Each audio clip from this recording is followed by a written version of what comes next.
Hi, today is December 12th, 2017, 231 days without Morgan. Uh, Today I spent most of the day napping and just exhausted. I had that stomach thing yesterday and into today, but after some much needed over the counter medicine that the boyfriend dropped off, I started feeling a lot better, so which is good. Um, Today, other than that, missing Morgan is not a sad day. It actually feels okay. I feel okay today. I was able even to talk about him a little bit without getting upset. And one of the things that came into conversation was something that happened Saturday night, which I forgot to tell you guys, which is still an awesome story. Um, so the boyfriend and I were driving to a show he was at, and we had snow here. It was our first snow of the winter. And 5 minutes before this incident occurred, I had gotten the feeling that we were going to spin out and hydroplane across the lanes. And I didn't say anything because immediately when I felt it, I was like, no, don't think like that. Don't put that energy out there because this year has just been terrible. In the past years, I would have just said it. But this year has just been one thing after another after another. And I just didn't want to put that out there. So I didn't say anything. And then 5 minutes later,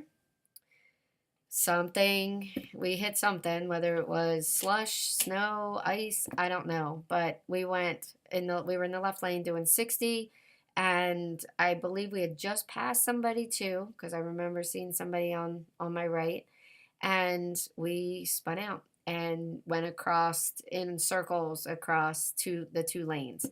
And I closed my eyes and I thought, all right, whatever happens, happens. Relax. It won't be as bad for you if you relax. Because when we tighten up in an accident, we're tightening all those muscles and then we're creating additional trauma for ourselves.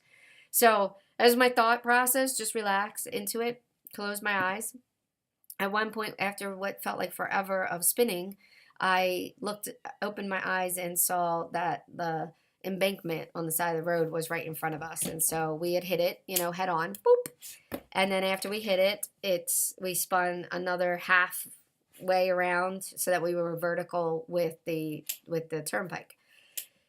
Lots of good things had happened in that session, in that moment. First off, I don't know how we didn't hit anybody. I don't know how anybody didn't hit us. And then on top of that, the only damage that he sustained was the plastic grill to his car. It had popped off the on the top and broke four of the pieces that hold it on. Uh, the car was shimmying a little bit, but then it got better. So everyone we talked to said it must have just been, something that was stuck in the hubcap or the tires themselves or within the mechanisms, and it just worked itself out, whether it was snow, dirt, whatever. And then we were also fortunate that one of his bandmates happened to be behind us and saw the whole thing. So, and he pulled over because it looked like our car. And then, sure enough, he saw that it was us. So we then had somebody who was following us the rest of the way just to make sure nothing additional things happened with the car or anything else. But one thing that did also occur during that whole thing was when after we had hit the wall of dirt, it felt like we were going to flip over. Like I remember even thinking, all right, we're going to flip. You're in your seatbelt, you'll be fine. Just again, relax. Just don't embrace for it. But we never did. And when I acknowledged that as we were driving down the road that it felt like we were going to flip over. I heard Morgan. I heard my niece Shannon.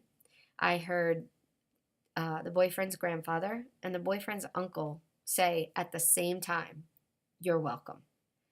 And, it warms your heart because, most people who are in those kind of situations, they know somebody helped them, but they don't know who. I'm blessed that I can figure it out. I'm blessed that I can hear them. I'm blessed to know what that is. So I was very grateful for all of them keeping us safe because it could have been very, very bad. And it wasn't. I mean, even physically. Physically, later in that evening, my one hip was bothering me. So I was self treating during the show. Dave's shoulder was bothering him, so I self-treated. I treated him before he played. The next day, my right hand was a little stiff, and a little sore, I'm assuming from holding my tea, from it not falling during that whole process. So I just worked through that, and from myofascial release perspective, and yeah, so it was an interesting experience, and yeah, I thought to tell you guys tonight. So have a good one.